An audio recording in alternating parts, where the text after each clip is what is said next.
अस्सलाम वालेकुम नाजरीन, आप देख रहे हैं बैठक गर्दी। मैं हूं आपका मेज़बान मोहम्मद अली ख़ान। नाजरीन, मेरे आज के जो मेहमान हैं वो एक असिस्टेंट प्रोफेसर हैं और उनका जो शोबा है वो गैस्ट्रोएंट्रोलॉजी और साथ में ट्रांसप्लांट हेपेटोलॉजी है। लेकिन वो अपनी इस फील्ड के अलावा बहुत सी चीज़ों की वजह से जाने जाते हैं। वो ख़ुद को इन्फ्लुएंसर कहते हैं और यूट्यूब पे, टिकटॉक पे और दीगर जितने भी प्लेटफॉर्म्स हैं उनके ऊपर हर तरह की वीडियोस बनाते हैं। उनकी वीडियोस के अंदर आपको खानों के ऊपर वीडियोस, ट्रैवलॉग्स, जंगों, मुल्कों, सकाफ़तों के ऊपर वीडियोस, सब कुछ देखने को मिलेगा सिवाय उनकी अपनी फील्ड के। मेरे साथ मौजूद हैं दूसरी दफ़ा डॉक्टर अफ़ान कैसर। डॉक्टर साहब, welcome to the show again. और एक दफ़ा फिर घूम घाम के आप मेरे शो पे आ ही गए। अली ख़ान साहब, आपको याद होगा, आपको शुरू में मैंने कहा था पिछली दफ़ा कि आपकी तरबियत नहीं ठीक हुई, और वाकई आपने साबित कर दिया कि आपकी तरबियत ठीक नहीं है। कैसे? आपने फिर सलाम नहीं लिया। मैं अनफॉर्चुनेटली लास्ट टाइम भी आपको सलाम करना भूल गया था और इस दफ़ा भी मैं आपको सलाम करना भूल गया हूँ। अस्सलाम वालेकुम, आप खैरियत से हैं? खाना याद रहता है या वो भी भूल जाते हैं? मैं डॉक्टर साहब टाइम पे खाना खा लेता हूँ, लेकिन मैं माजरत कर चुका हूँ। आप मुझे इस बात पे जलील ना ही करें तो बेहतर होगा। देखिए, अभी मैंने जलील आपको किया नहीं, और मैं होता कौन हूँ आपको जलील करने वाला।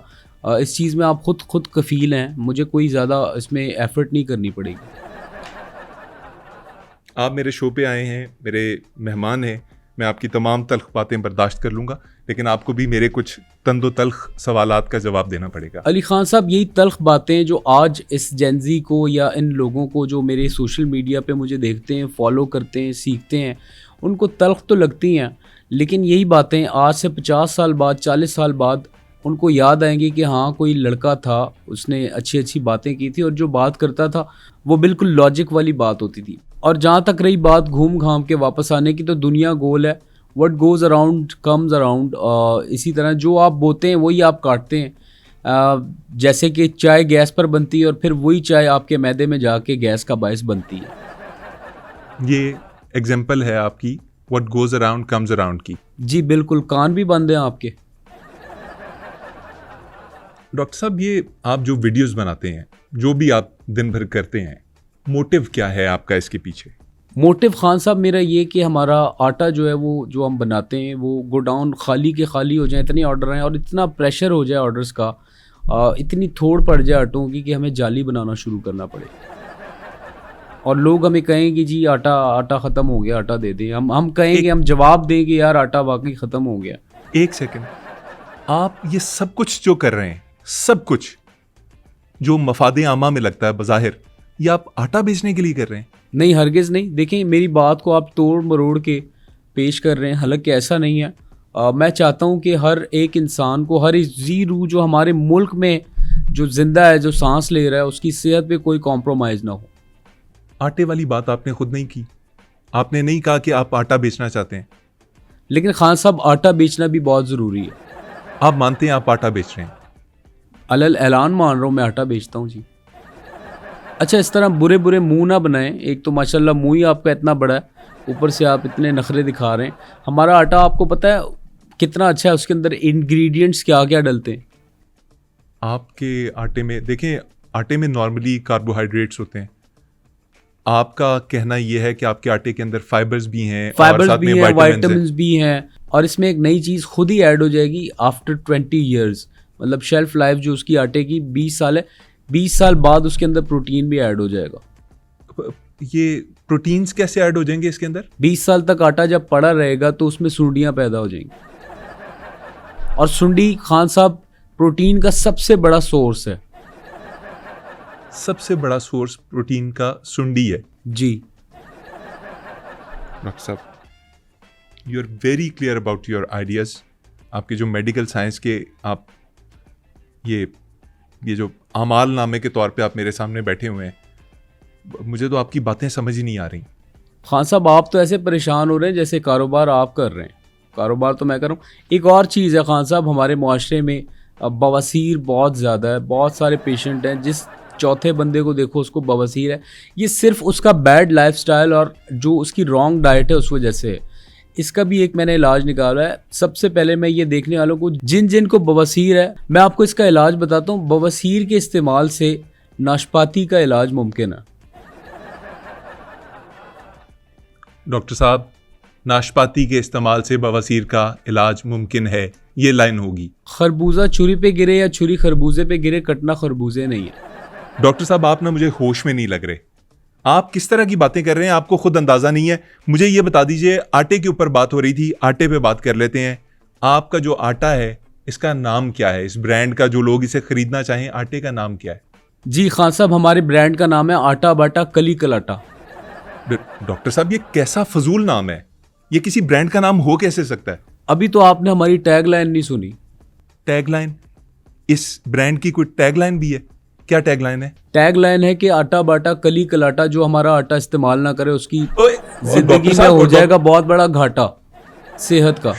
तो सेहत के असूलों पे मैंने कभी भी कॉम्प्रोमाइज नहीं किया और ना ही हम करेंगे। डॉक्टर साहब, इंशाल्लाह आप मैंने देखेंगे, आगे जाके आप देखेंगे कि मैं इस कौम को, जो हमारे देखने वाले हैं, इनको हम हिफ्ज़ान सेहत के असूलों के ऐन मुताबिक चीज़ें देंगे।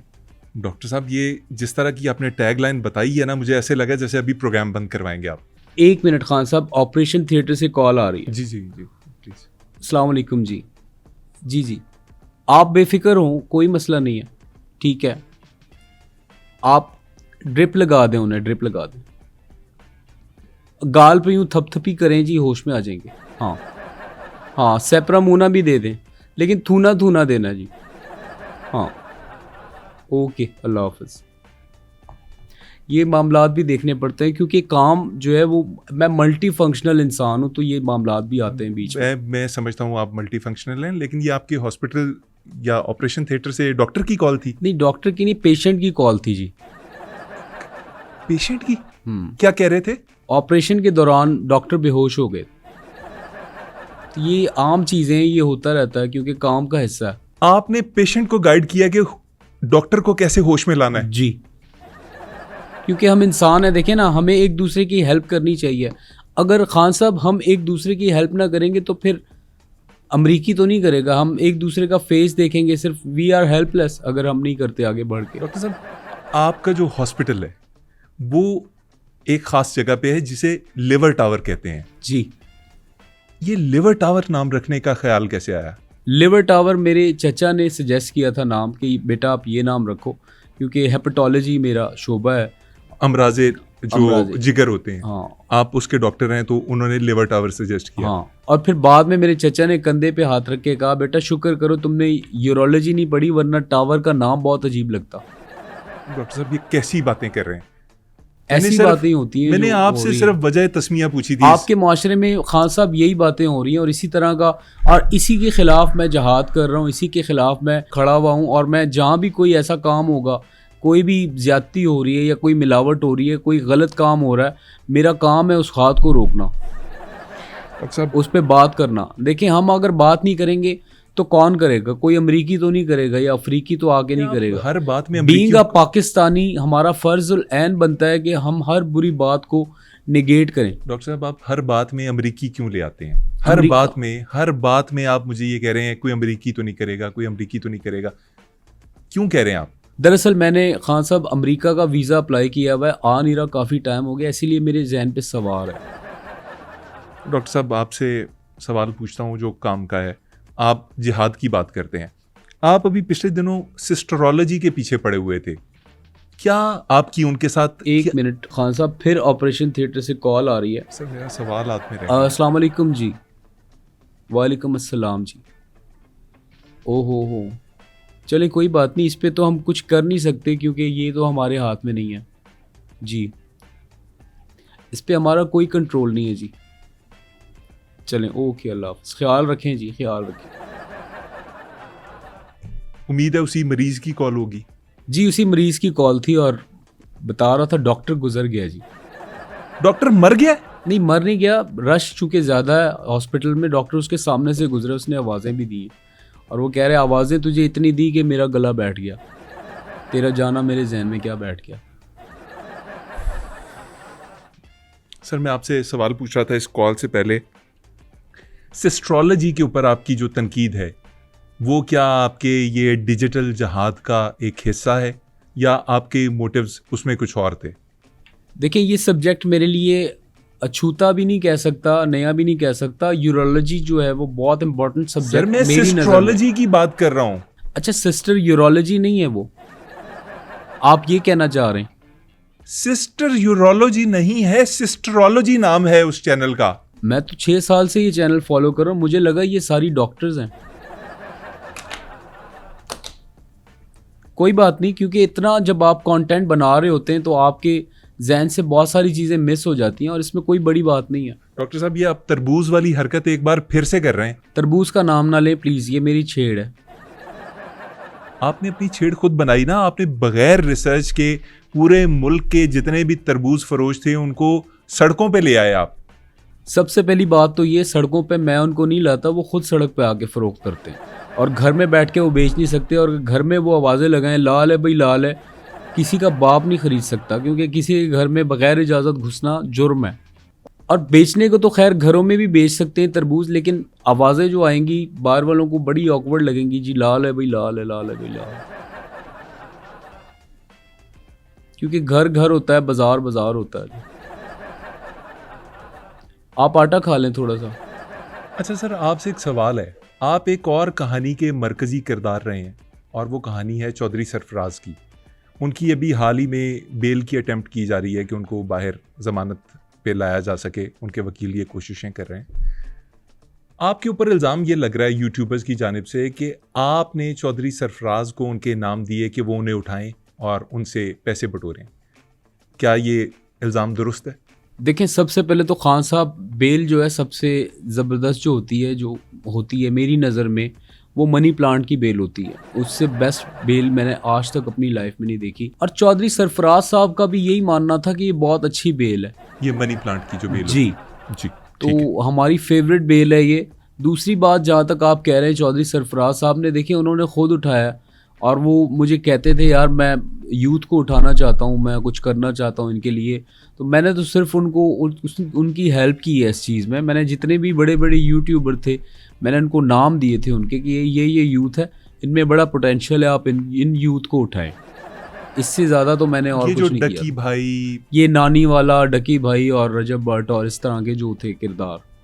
डॉक्टर साहब आपको अंदाजा है कि मैं कौन से उठाने की बात कर रहा हूँ? जी, आपने उनको एबडक्ट करवाया है, मैं ये बात कर रहा हूँ। अपलिफ्टिंग की आपने बात की ना, आपने जो अल्फाज इस्तेमाल किए अपलिफ्टिंग के किए, तो वो अपलिफ्टिंग के लिए उठाया मतलब था। तो अपलिफ्टिंग के लिए था तो मैंने कहा जी ये नाम है और इनके अंदर बहुत ज़्यादा पोटेंशियल है, आप इनको उठा लें। ये यूथ के इन्फ्लुएंसर हैं और यूथ पे बड़ा इनका असर व रसूख है और यूथ की एक बहुत बड़ी तादाद इनको फॉलो करती है और मुझे भी करती है, ऐसा नहीं है। मैंने तो उनको इवन ये भी कहा था आप मुझे भी उठा सकते हैं।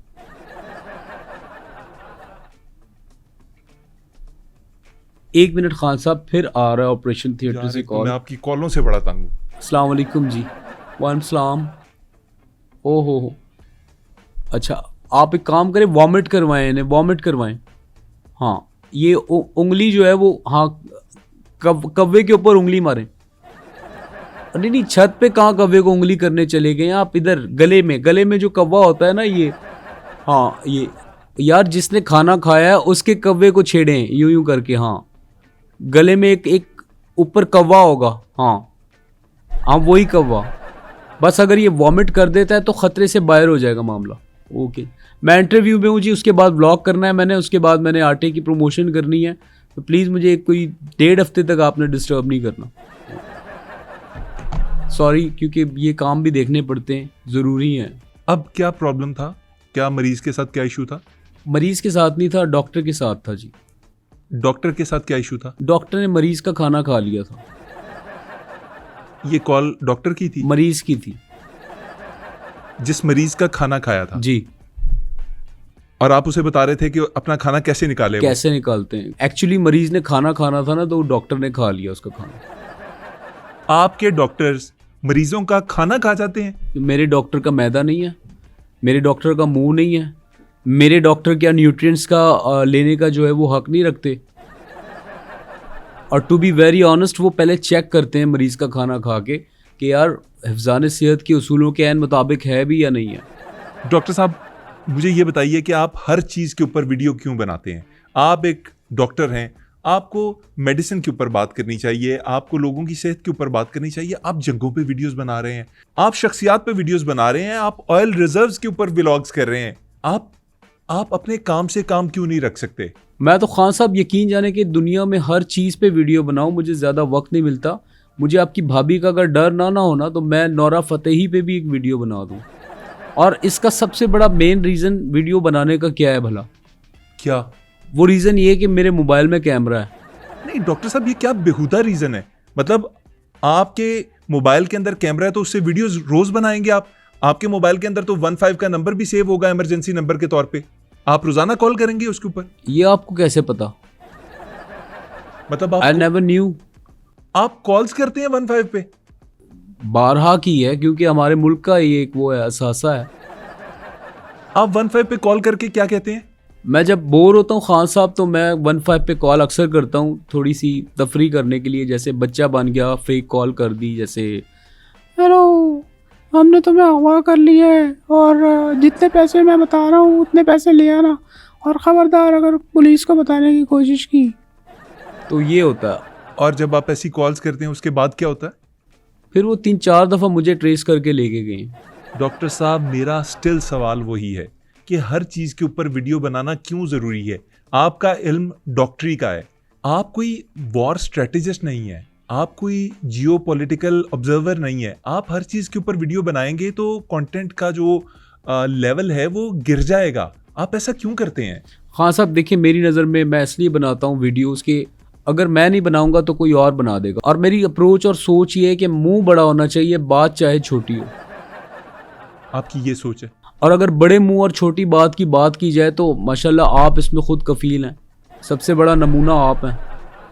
चले मैं आपके साथ एक स्टैटिस्टिक्स शेयर करता हूँ कि आपको पता है कि सबसे ज़्यादा ऑयल के रिज़र्व कहाँ पे हैं? पिछली दफ़ा आपको मैंने बताया था कि ईरान दूसरे नंबर पे, पहले नंबर पे पाकिस्तानी समोसा है जिसके अंदर तेल की रिसोर्सेज होते जी बिल्कुल, आप इस तरह के। लेकिन मैंने अभी दिन रात अनथक रिसर्च करने के बाद और हॉस्पिटल से 6 साल छुट्टी करने के बाद मैं इस नतीजे पे पहुंचा हूं, जो मेरी रिसर्च मुझे बता रही है वो ये कि रमज़ान में हर पाकिस्तानी किचन के अंदर, घर में इतना तेल पाया जाता है, और अगर पाकिस्तान के तेल को एक तरफ कर दिया जाए तो पूरी दुनिया का 1/4 तेल बचता है। इतना वाफिर तेल होता है। ये रमज़ान के महीने की ये रमज़ान में होती है। अब मुझे याद पड़ता है इस रमज़ान मैंने खुद 50 कनस्तर लिए थे कम से कम। 50 कनस्तर? डॉक्टर साहब, आप अपने किचन में इतना तेल इस्तेमाल करते हैं और लोगों को आप नसीहतें करते हैं? नहीं, इस्तेमाल नहीं करता, मैंने बेचने के लिए लिए थे होल सेल से। एक डब्बे पे मुझे 1500 रुपये प्रॉफिट हुआ है। बात बढ़ जाएगी लेकिन मैं फिर भी पूछ लेता हूँ, उस प्रॉफिट का क्या किया आपने? उससे मैंने बहुत सारा आटा खरीद लिया। डॉक्टर साहब, पता नहीं आप कहाँ की बात कहाँ लगा देते हैं, मुझे समझ नहीं आती मुझे आपकी बात। जहाँ पे जो बात मिलती है मैं उधर लगा देता हूँ, और मैं देख के लगाता हूँ, ऐਵੇਂ नहीं लगाता, हवा में बात नहीं करता। क्योंकि मेरी बात अगर आपको मैं कर रहा हूँ तो वो प्रॉपर लॉजिकल बात होगी, अनरियलिस्टिक और इलॉजिकल बात मैं नहीं करूँगा, और ना मैं इसका कायल हूँ। डॉक्टर साहब, मैं आपसे एक्सपेक्ट भी यही करता हूँ कि आप लॉजिकल बात करें और मुझे इस चीज़ का जवाब दें कि पाकिस्तान के अंदर लोग ये जो हाई कैलोरी फूड होती है, जैसे शवारमे हो गए, बर्गर्स हो गए, फास्ट फूड की बहुतात है यहाँ पे, पराठे दिन रात खाते हैं, साथ में सालन जिनके अंदर ऑयल्स होते हैं, इस किस्म की चीज़ें खाते हैं। आपने दुनिया के मुख्तलिफ मुल्क घूमे हैं, आप कैसे पाकिस्तानी फूड को रेट करेंगे? देखिए खान साहब, इस हवाले से ना हम पाकिस्तानी पता नहीं क्यों पागल हैं कि हम 4-4 पराठे तुन्नी जा रहे होते हैं, ठूस रहे होते हैं, ऑयल से लिबड़े हुए सारे मामला चल रहे होते हैं खाने पीने की या खुराक में। अब आप सिर्फ पाकिस्तानी शौरमे की शक्ल देख लें, उसके अंदर मायो तो चिकन और उसके साथ एक फ़ैट होता है, बैड फैट, जो कि चिकन में भी होता है। इवन ऊपर से हम डबल फैट यानी कि ऑयल भी डाल देते हैं, तो वो एक बॉम्ब बन जाता है आपकी सेहत को बिगाड़ने के लिए। बिल्कुल ठीक है। मैं पूरी दुनिया घूमा हूँ, जो ओरिजिनेटेड हैं, जिन्होंने ये चीज़ें ईजाद की हैं, वहाँ पे जाके मैंने देखा है। टर्की मैं एक दफ़ा गया हुआ था तो मैंने देखा शौरमा। आपने वहाँ खाया, क्या फ़र्क उसको नहीं खाया नहीं, क्योंकि मेरे पास पैसे नहीं थे, इस वजह से नहीं खा सका। फिर जब मैं पाकिस्तान वापस आया तो गुस्से में मैंने यहाँ 4 शौरमे खाए जी।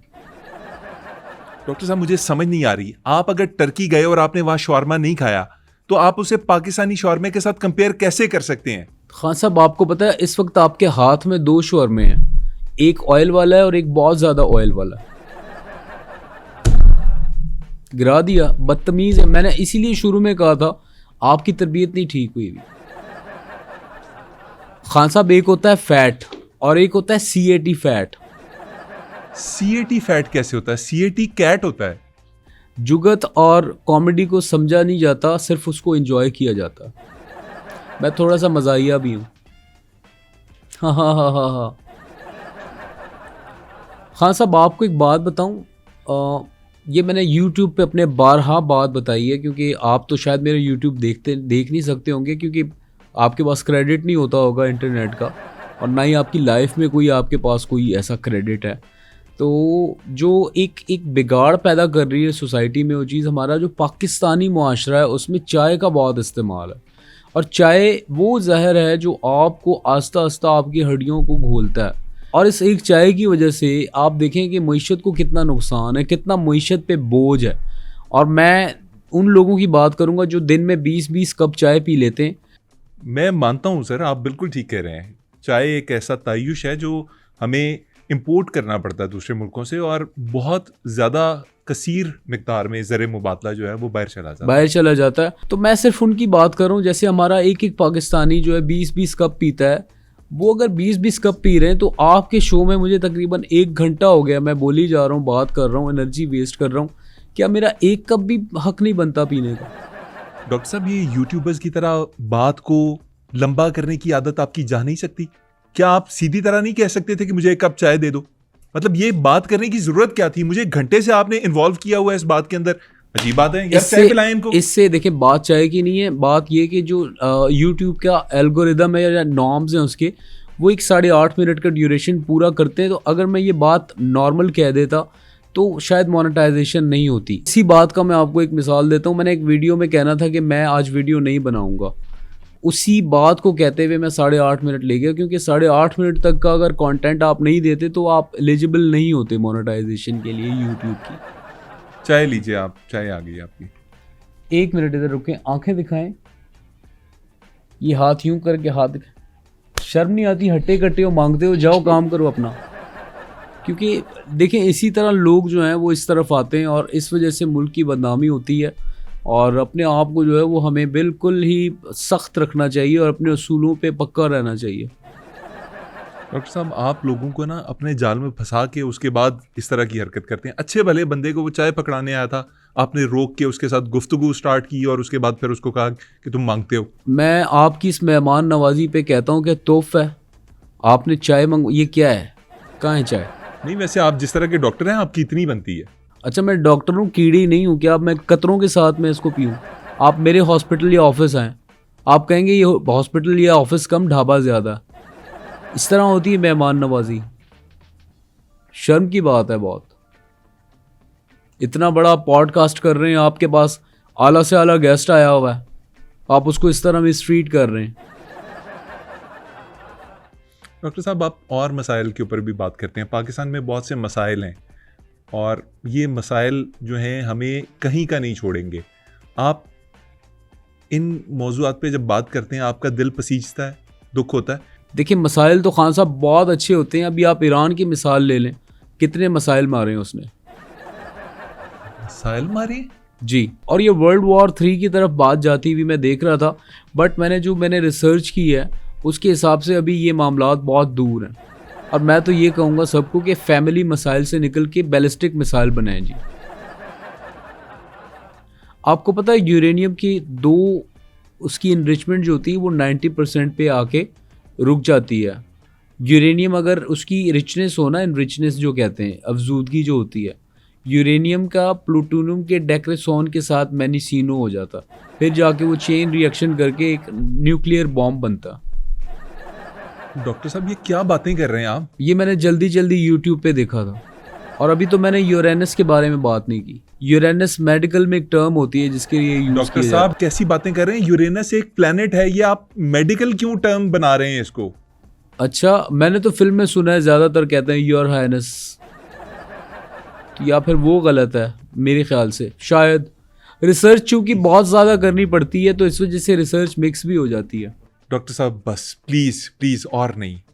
नाज़रीन, this was Dr. Affan being Dr. Affan, because once a Dr. Affan, always a Dr. Affan. आपको डॉक्टर अफान की हमारे शो पे आमद कैसी लगी ज़रूर बताइएगा। प्रोग्राम को लाइक कीजिएगा, चैनल को सब्सक्राइब कीजिएगा। हमें दीजिए इजाज़त। अल्लाह निगहबान।